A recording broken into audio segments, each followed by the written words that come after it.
মানুষের কাছ থেকে হারিয়ে গেল একজন চূড়ান্ত দারুণ অভিনেতা, যাকে ওয়েব সিরিজ, সিনেমা, সিরিয়ালে দেখে মানুষের প্রাণ ভরত। আর আমার কাছ থেকে বা আমাদের কাছ থেকে হারিয়ে গেল একজন ভাই, একজন দারুণ মানুষ। আমার ছাত্র সময় ছিল অনেকটা সময়। শুটিংয়ের মাঝখানে এই ঘটনা, দুর্ঘটনা বলবো না, বিপত্তি বলবো নাকি ষড়যন্ত্র বলবো না, গাফিলতি বলবো জানি না। তার কারণ একটা ঘটনাকে নিয়ে নানান ধরনের যুক্তি তৈরি হয়েছে। কেউ বলছে ইউনিট কলকাতায় চলে এসেছিল, তার পরের দিনে ঘটেছে। কেউ বলছে যে ইউনিট ছিল শুটিং চলাকালীন এই ঘটনা ঘটেছে। পোস্টমর্টম রিপোর্ট এক কথা বলছে যে 1 ঘন্টা নাকি জলের ভেতরে ছিল, জলবালি তার লাংসে ব্রেনে ঢুকে গেছে। প্রযোজনার সংস্থা এক কথা বলছে, প্রোডাকশন ম্যানেজার এক কথা বলছে। দায় তো কাউকে একটা নিতে হবে, কেউ না কেউ তো দায়ী এই ঘটনার জন্য। এটা তো উত্তাল সমুদ্র নয়, তালসারি অত্যন্ত শান্ত সমুদ্র, এবং সমুদ্র থেকে জল গিয়ে যেখানে মাটিতে মেশে আঁকাবাঁকা বেশ কিছু খাঁড়ির যেখানে নৌকা বাঁধা থাকে মাছ ধরতে যাবার, সেই জায়গায় শুটিংগুলো হয়। কদিন আগেই শুটিং করে এসেছে ওই জায়গায়। এটা তো হতে পারে না। তার মানে সত্যি একটা তো গল্প রয়েছে, সেই গল্পটাকে কেউ কি চাপবার চেষ্টা করছেন বলে এতগুলো উপগল্প তৈরি হচ্ছে, নাকি যাদের গাফিলতি রয়েছে তারাই এই গল্পটা তৈরি করছে যাতে তাদের দোষটা ঢেকে গিয়ে অন্য কোনো গল্প বাজারে ছড়ায়, মানুষ জানে। এ প্রশ্ন কড়াভাবে উঠছে। তাই কড়া তদন্ত হওয়ার দরকার রয়েছে, নিরপেক্ষ তদন্ত হওয়ার দরকার রয়েছে। যে কোনো রকম শক্তি বা ক্ষমতার সঙ্গে জড়িয়ে থাকা কোনো লোককে যেন না কেউ বাঁচাবার চেষ্টা করেন।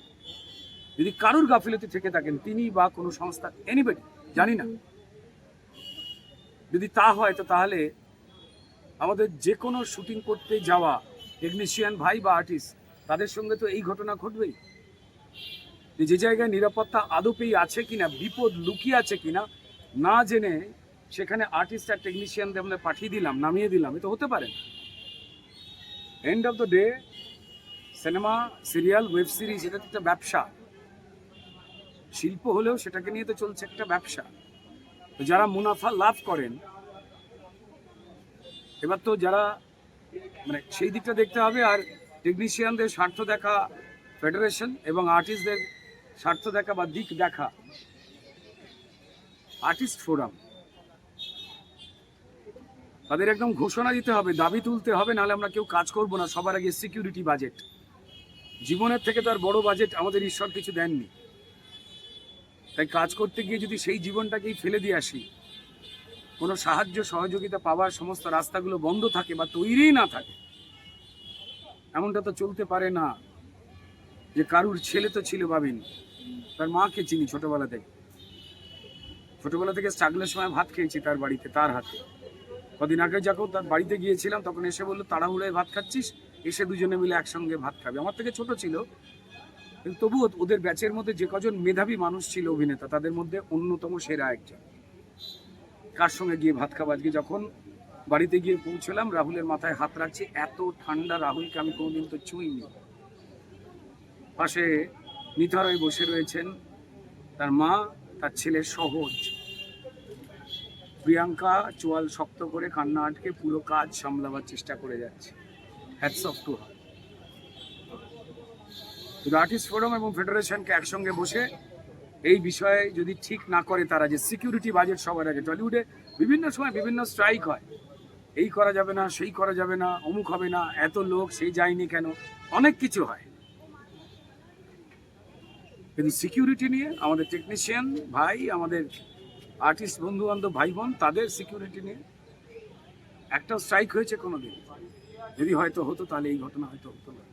যাই হোক, আর চাই না। যন্ত্রণা হচ্ছে, কষ্ট হচ্ছে কথা বলতে। আমি কেন, সববার দল মত পথ, জীবিকা পেশা, নারী পুরুষ নির্বিশেষে রাহুলকে লোকে বিশ্বাস করতো, ভালোবাসতো।